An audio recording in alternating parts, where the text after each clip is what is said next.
नमस्कार. बालभारती कथा विश्व. छान अशी कथा देवाला सारी प्रिय. संध्याकाळचे 4-5 वाजण्याची वेळ होती. श्यामची आई देवळात गेली होती. श्याम घरीच होता. देवदर्शन करून आई आली तेव्हा श्यामने विचारले, आई मी जाऊ का बाहेर? आई म्हणाली, श्याम तू जा, परंतु तुला एक काम सांगते ते आधी कर. रस्त्यात एक महारीण बसली आहे. म्हातारी आहे अगदी. तिच्या डोक्यावरची लाकडाची मोळी खाली पडली आहे. ती महारीण आजारी व अशक्त दिसते आहे. तिचे डोक्यावर मोळी दे व घरी ये. श्यामने विचारले, आई लोकांनी बघितलं तर ते मला हसतील, मला मारायला येतील. खरंच का मी जाऊ? लोकांना सांग की ती म्हातारी इथं किती वेळ कोणी महार येतो का म्हणून वाट पाहत बसणार. मोळी विकून तिला परत महारवाड्यात जायचं आहे. श्यामची आई म्हणाली. आईचे म्हणणे ऐकायचे एवढे श्यामला ठाऊक.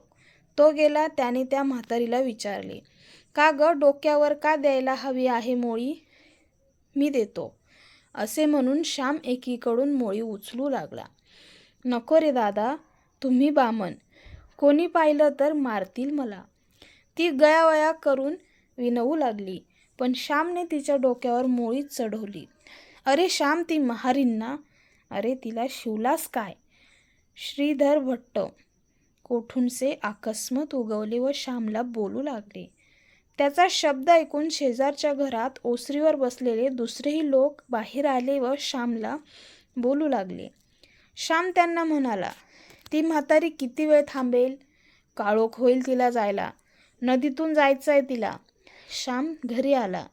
त्याची आई म्हणाली, त्या म्हातारीला आपल्याकडंच हाक मार. कुठं लांब जाईल मोळी घेऊन? आपल्याकडची लाकडंही सरली आहेत. ए मोळीवाली, इकडे ये. श्यामने तिला हाक मारली. ती आली. श्यामच्या आईने तिला विचारले, म्हातारे आजारी का ग आहेस? होय माय, ताप लई येतो. काय करता, पोटाला हवं ना, असे ती म्हणाली. श्यामने कणगीतून भात काढून आणले व तिच्या पदरात घातले. त्याच्या आईने दुपारचा उरलेला भात पत्रावळीवर आणला. अंगणाच्या कडेला बसून त्या म्हातारीने तो खाल्ला. पाणी पिऊन दुवा देत ती निघून गेली. श्यामची आई म्हणाली, श्याम, महार असो वा मांग असो, सर्वांना मदत करावी.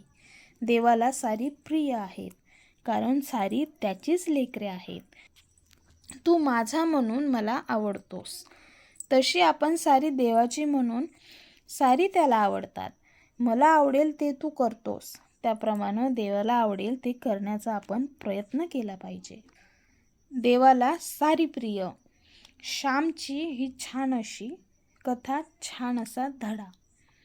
कसा वाटला कमेंटद्वारे नक्की कळवा आणि अशाच नवनवीन कथा आणि कवितांसाठी आपल्या बालभारती कथा विश्वला सबस्क्राईब करा, लाईक करा, शेअर करा आणि कमेंटसुद्धा करा.